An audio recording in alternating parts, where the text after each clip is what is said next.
রিজিকের মালিক কে? আপনাকে আল্লাহ পাক যতটুকু রিজিক দিয়েছেন তাকদিরে লেখা আছে না? তাকদিরে লেখা আছে না? তাকদিরে লেখা আছে যেটা, সেটা কি আপনি না খেয়ে মরবেন নাকি?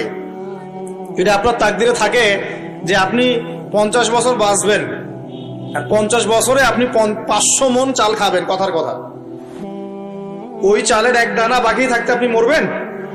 মরবেন না। তাহলে রিজিক কি আমার সাথে সম্পৃক্ত না আল্লাহর সাথে সম্পৃক্ত?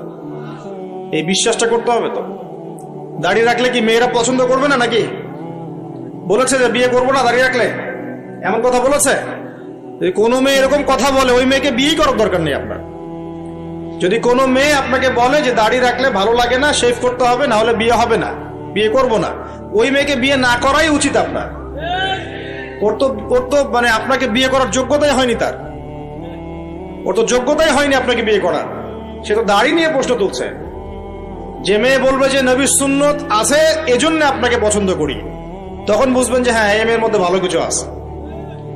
যেই মেয়ে দেখবে যে আপনি নামাজি কিনা, যেই মেয়ে দেখবে আপনি নামাজি কিনা, দাঁড়িয়ে আছে কিনা, ইমানদার কিনা, দিনের জন্য কিছু করেন কিনা, হালাল খান কিনা, ওই মেয়ে ইনশাল্লাহ আপনার ঘরে শান্তি দিবে।